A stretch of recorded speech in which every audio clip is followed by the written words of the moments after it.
se revolta, as ondas nos dão pavor. O céu se reveste de trevas, não temos um Salvador. Não se diga que morramos, podes assim dormir.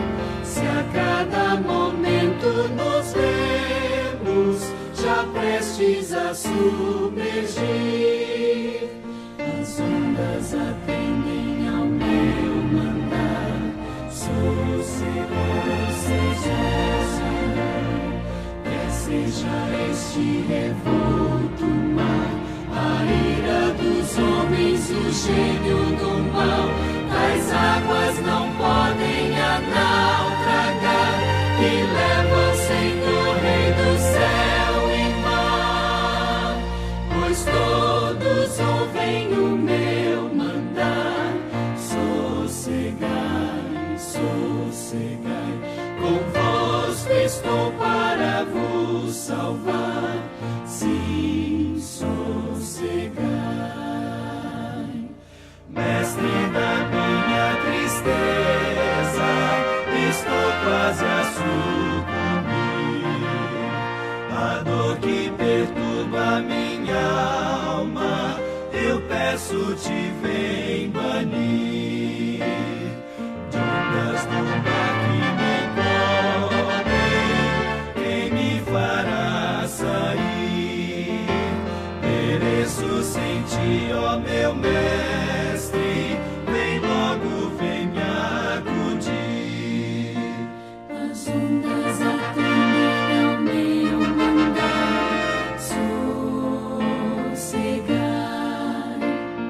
quer seja este revolto mar, a ira dos homens, o cheiro do mal. As águas não podem a naufragar, que levam, Senhor, Rei do céu e mar. Pois todos ouvem o meu mandar. Sossegai, sossegai, convosco estou para vos salvar. Sim, sossegai. Mestre, chegou a bonança, em paz eis o céu e o mar. O meu coração goza a calma, que não poderá findar. Fica comigo, ó meu mestre, dono da terra e céu, e assim chegarei bem seguro ao porto destino meu. As ondas atendem ao meu mandar. Sossegai, que seja este revolto mar, a ira dos homens, o gênio do mal. As águas não podem a naufragar, que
majestade estão diante dele, força e formosura no seu santuário.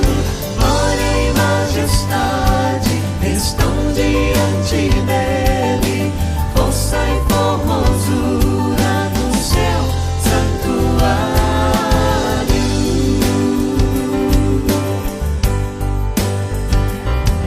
Cantai ao Senhor um cântico novo, cantai ao Senhor todas as terras, cantai ao Senhor, bendizei o seu nome, proclamai a sua salvação.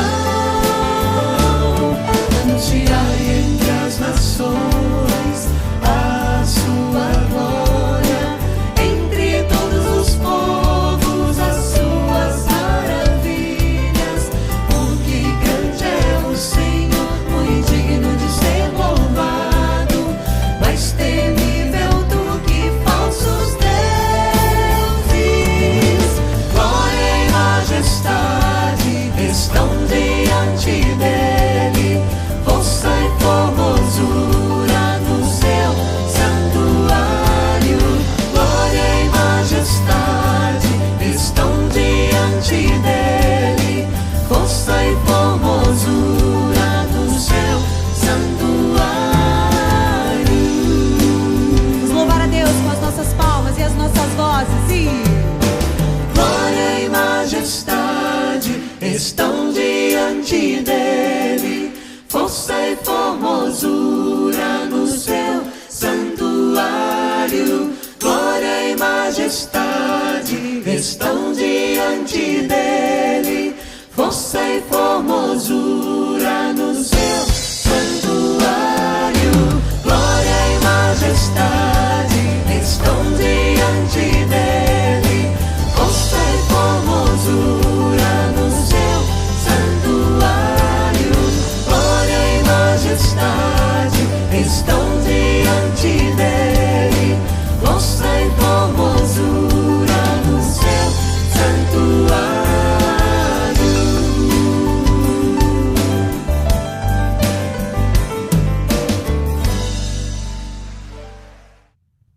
Bom dia, irmãos. Continuando o nosso tempo de quarentena, de isolamento social, mas aproveitando também para estudarmos juntos a palavra de Deus, nós queremos apresentar alguns estudos para vocês relativos às dificuldades que nós estamos passando nestes dias, e os nossos estudos vão apresentar como título Vencendo as Tempestades da Vida.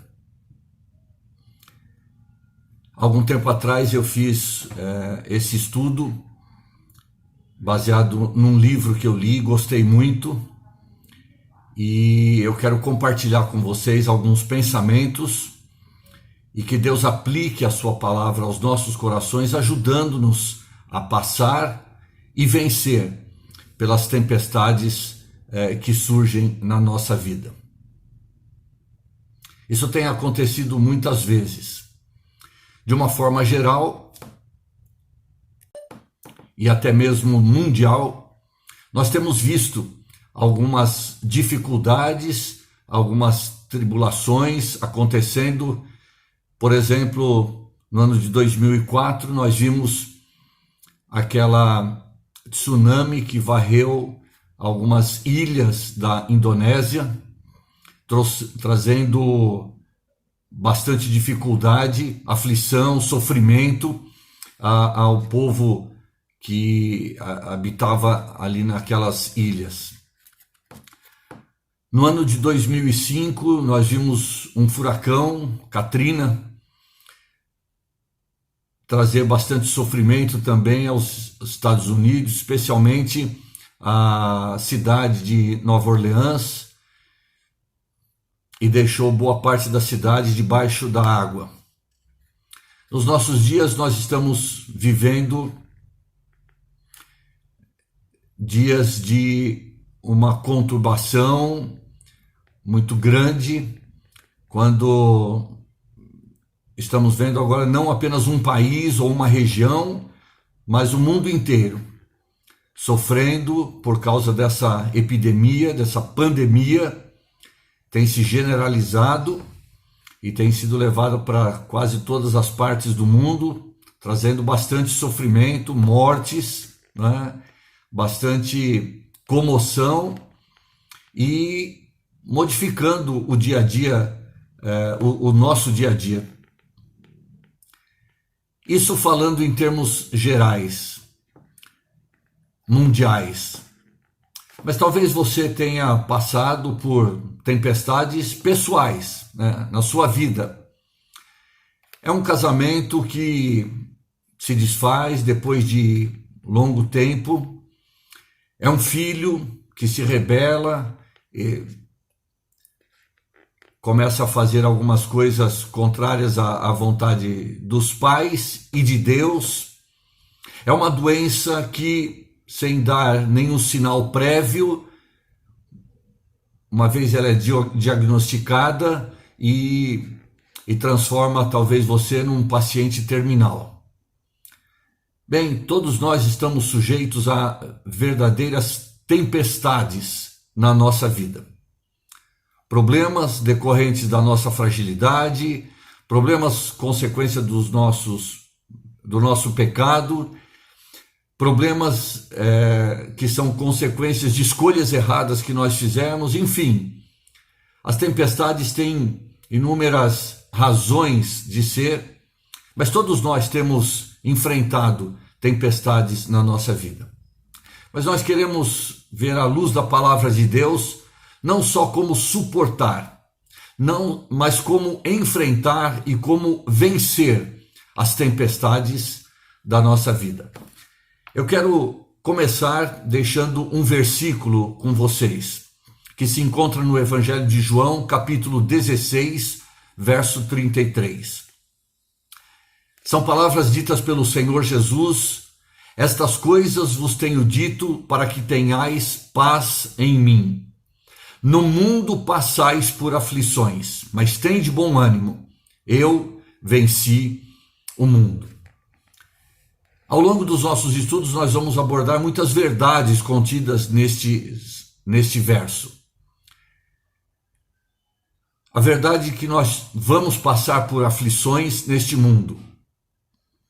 Essa teologia que temos ouvido nos nossos dias da prosperidade, falando só de bênçãos, de facilidades, de muito dinheiro, muita saúde, é uma teologia falsa, diabólica. É uma maneira completamente errada de encarar o que a palavra de Deus nos revela sobre este assunto.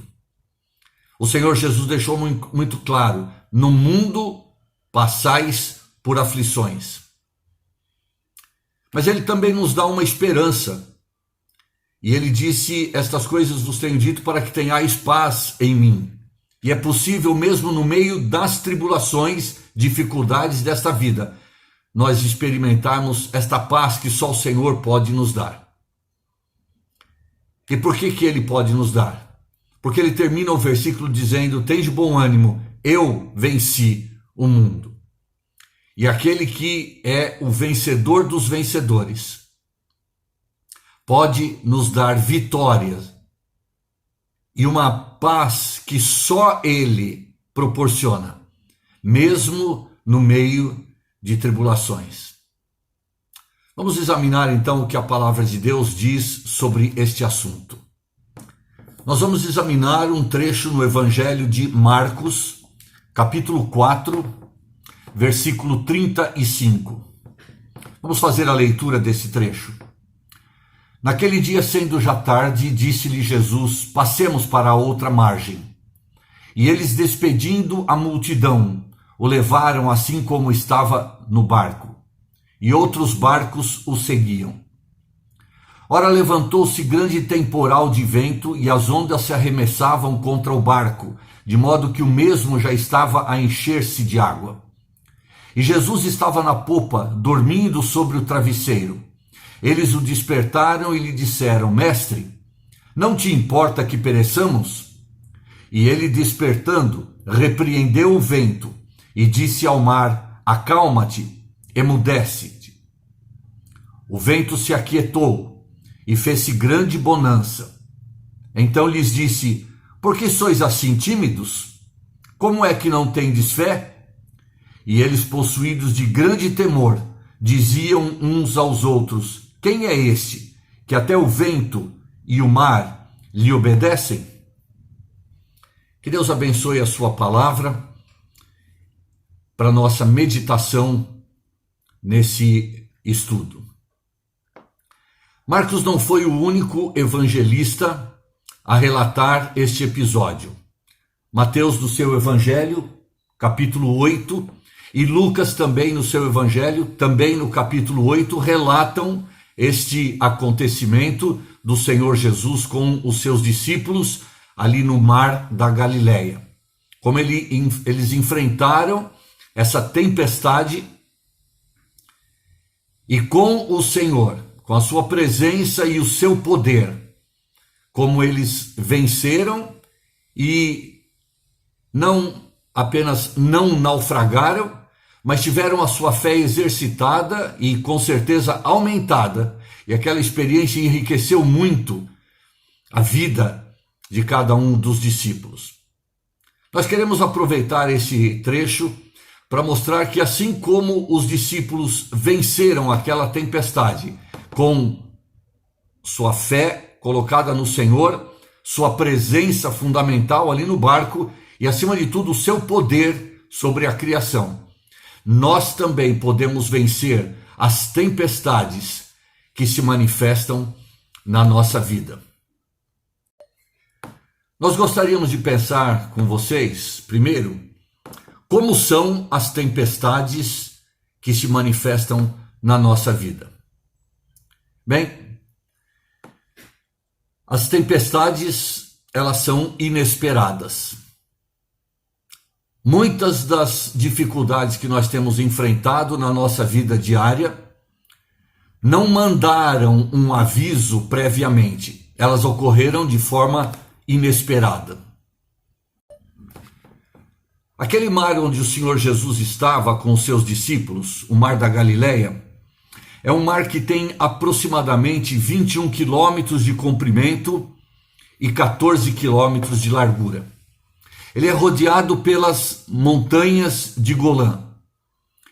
E numa dessas montanhas, o Monte Hermon, que é coberto por neve todo o ano, ventos gelados deste monte caem sobre o mar da Galileia, provocando ondas gigantescas, verdadeiras tempestades nesse mar. E isso pode acontecer de forma inesperada.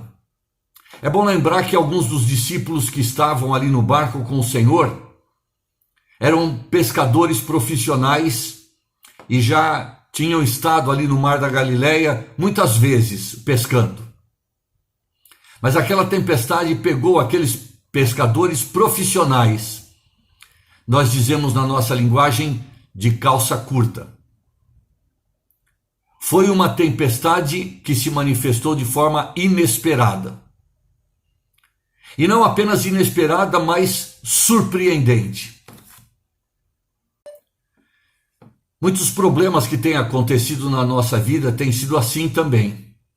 Não mandaram um aviso prévio, chegaram inesperadamente e nos surpreenderam. Agora note bem, nós podemos ser surpreendidos pelas tempestades da vida. O Senhor não. Tudo aquilo que o Senhor enfrentou junto com os discípulos no mar, as ondas, o vento, o perigo de afundar,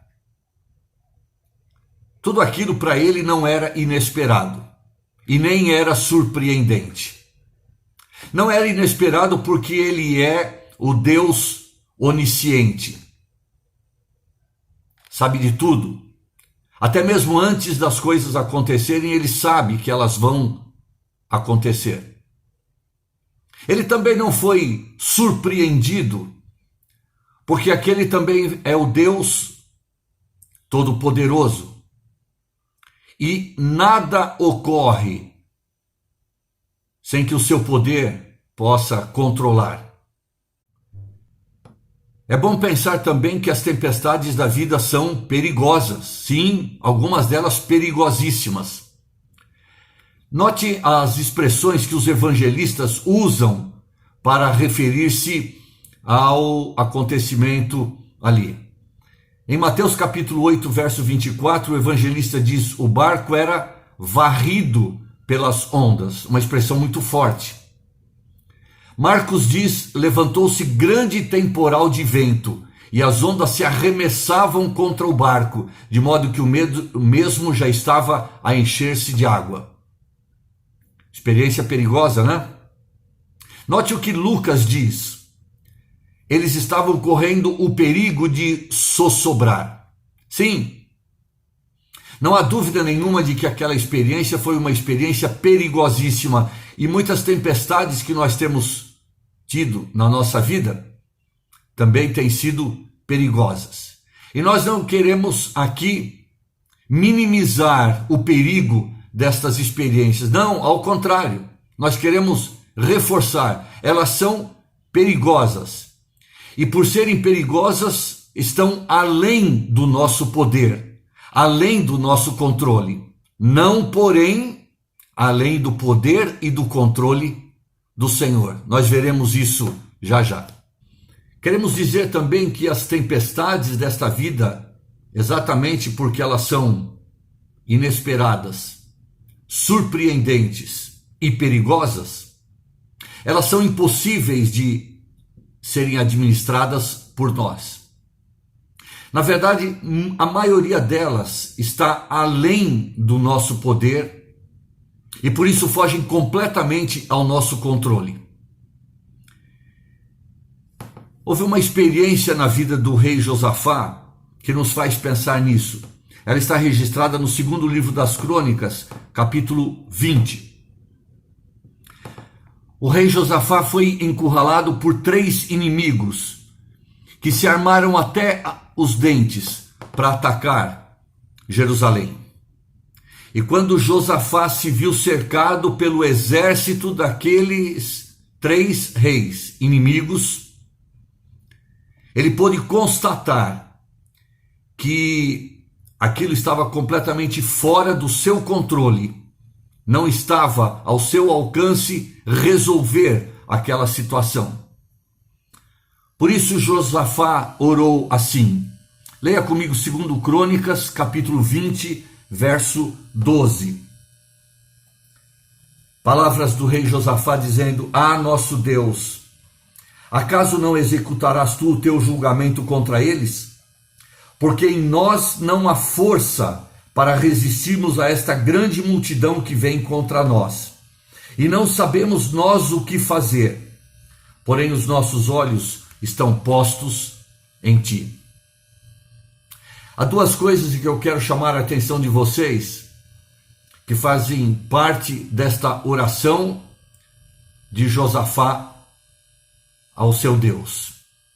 Em primeiro lugar, ele admite que aquela situação estava completamente fora do seu controle, acima do seu poder. Com a humildade necessária para que a resolução seja feita, ou fosse feita naquela ocasião, ele admite que ele não tinha forças e nem poder para suplantar os seus inimigos. Eu tenho a impressão que os discípulos ali no barco também tiveram essa mesma constatação. A força do mar, a força do vento, era algo que eles não poderiam controlar. Então, como Josafá, eles podiam dizer: em nós não há força. Mas é exatamente por reconhecer que muitas das tempestades desta vida estão fora do nosso controle, é que nós devemos reconhecer e fazer o que Josafá fez. Porém, os nossos olhos estão postos em ti. Meus irmãos, as tempestades desta vida são impossíveis de nós administrarmos e de nós resolvermos certos problemas, a maioria deles. Eles estão muito acima do nosso poder, da nossa capacidade e dos nossos recursos, sejam eles de qualquer espécie que forem. E nós temos que admitir isso. Não há poder em nós, e é por esta razão que, como Josafá, e como os discípulos ali no barco, nós devemos fazer o seguinte: os nossos olhos estão postos no Senhor. E a Ele é que nós devemos recorrer. E a Ele é que nós devemos clamar. E dele é que nós devemos esperar os recursos e a resolução para os problemas que surgem na nossa vida. Quantas lágrimas nós poderíamos ter poupado para nós mesmos? E quanto sofrimento nós poderíamos ter eliminado? Se antes de tentar resolver por nossa própria força, nossos próprios recursos, nosso próprio poder, nós tivéssemos admitido a nossa impotência para a resolução de certos problemas e tivéssemos apelado e corrido ao Senhor. Os nossos olhos estão postos em ti. Nós vamos explorar essa questão um pouquinho mais na nossa meditação. Mas lembre-se disso.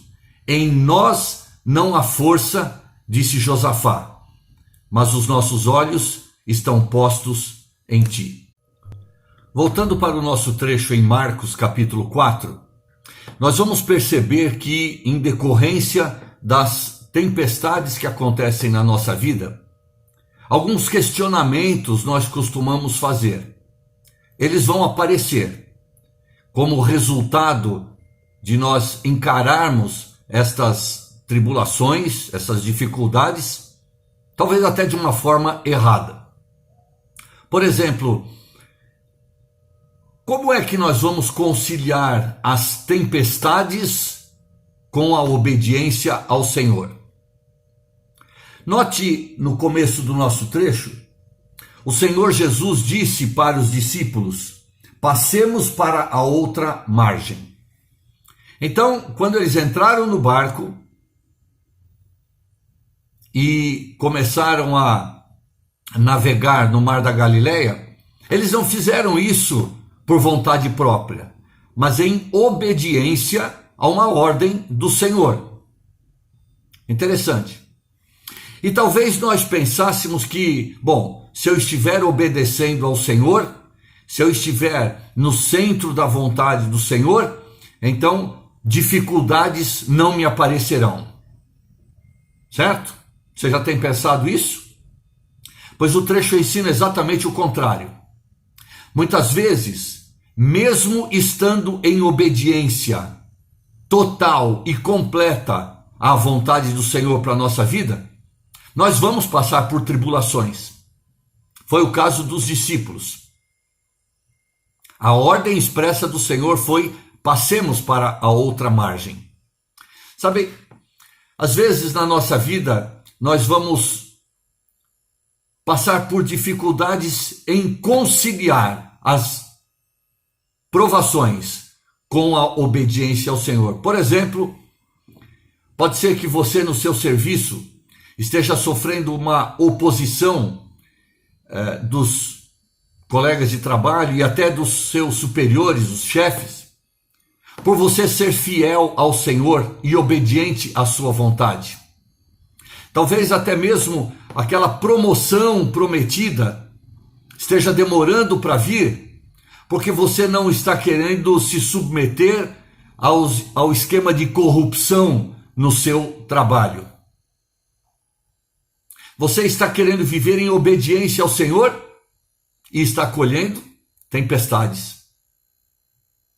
Talvez por ser obediente ao Senhor e não aceitar propina, você esteja passando por dificuldades no serviço, até mesmo perseguição. Ou, se você tem a sua firma, você está querendo pagar o imposto certinho e você não está vendo muito lucro nisso, e está passando uma dificuldade, um aperto financeiro, justamente por ser obediente ao Senhor e pagar todos os seus impostos. São situações na nossa vida que podem acontecer e nós vamos tentar conciliar. Como conciliar essa tribulação, essa dificuldade com a obediência ao Senhor? Um outro questionamento que nós normalmente fazemos quando passamos por dificuldades: como conciliar a tempestade com a presença do Senhor? Essa teologia da prosperidade que nós temos ouvido aí é um engano, é uma mentira diabólica e tem servido para enganar muitos cristãos, gerando expectativas diferentes e erradas na vida desses cristãos quando sofrem, quando passam por dificuldades. Não há como negar que o Senhor estava presente ali no barco. E isso não isentou os discípulos de passarem por uma dificuldade.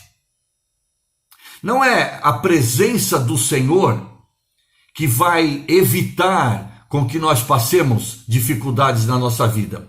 Ao contrário, a Bíblia mostra que aqueles que andaram mais perto do Senhor foram aqueles que experimentaram dificuldades maiores e mais sérias na sua vida. A presença do Senhor na sua vida não os isentou de dificuldades. Pelo contrário, fez com que as dificuldades fossem mais sérias, maiores, mais perigosas, mais inesperadas e surpreendentes para eles, não para o Senhor.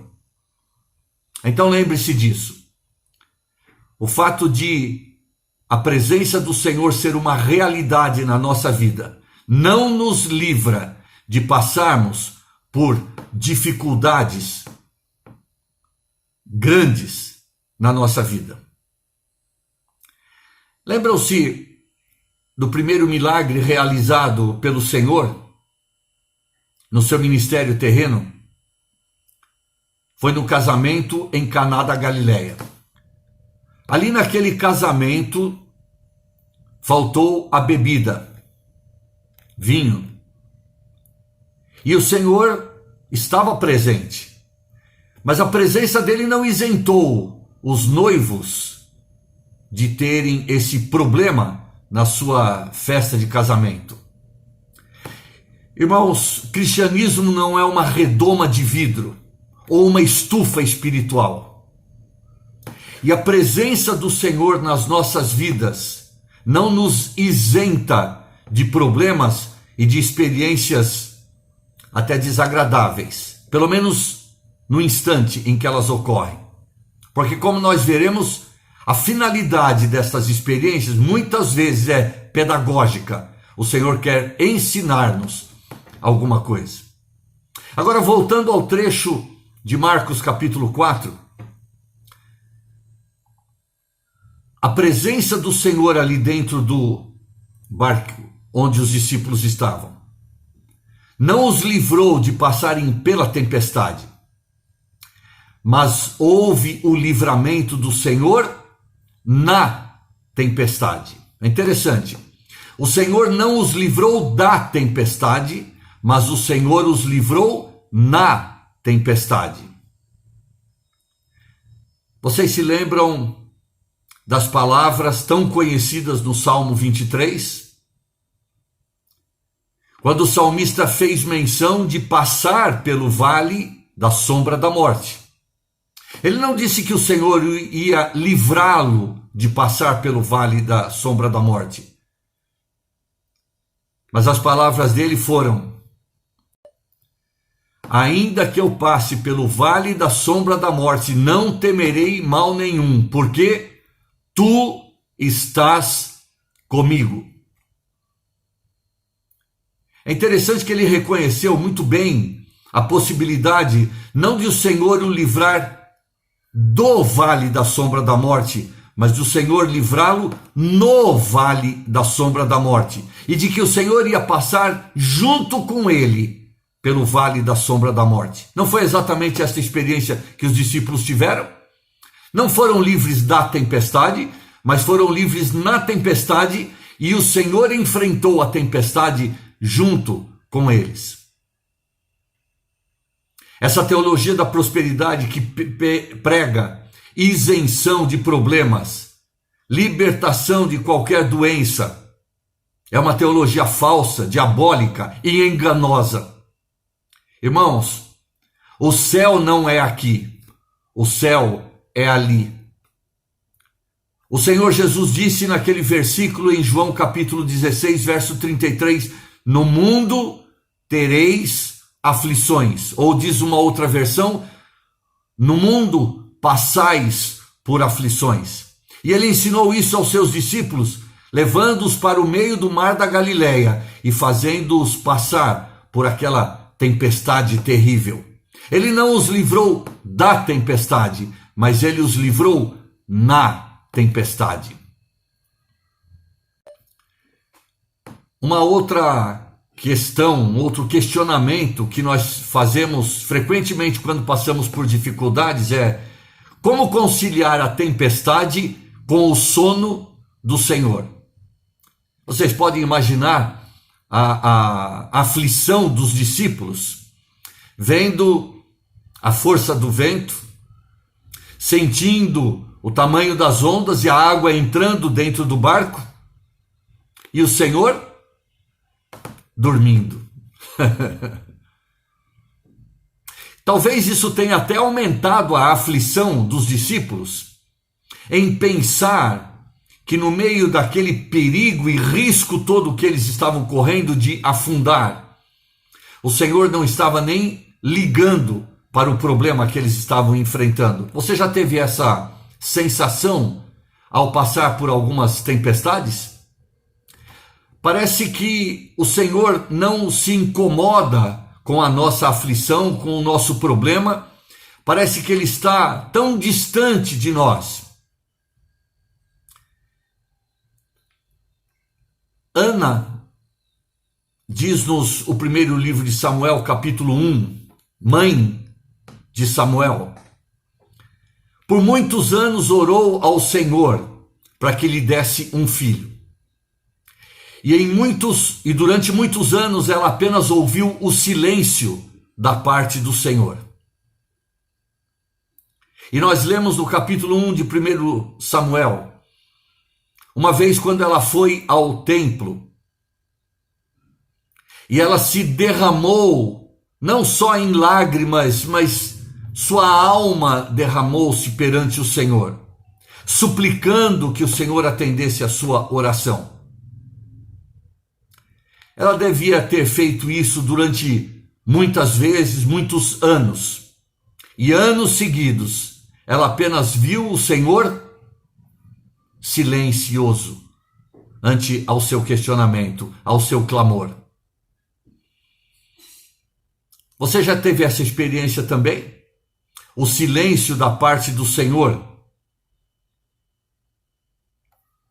perante o seu pedido, o seu questionamento, no meio da sua aflição? Agora, escute estas palavras do Salmo 121, verso 4. É certo que não dormita, nem dorme o guarda de Israel. Eu quero dizer para você que quando você enfrentar uma dificuldade, estiver clamando ao Senhor, e durante algum tempo a única coisa que você ouvir for o silêncio do Senhor, cuidado. Ele não está se fazendo de surdo ao seu clamor. E ele não está dormindo como parece estar. Porque o guarda de Israel, aquele que é o nosso protetor, não dormita nem dorme. Ele apenas descansa, sabendo que no momento certo e da maneira correta, ele vai intervir.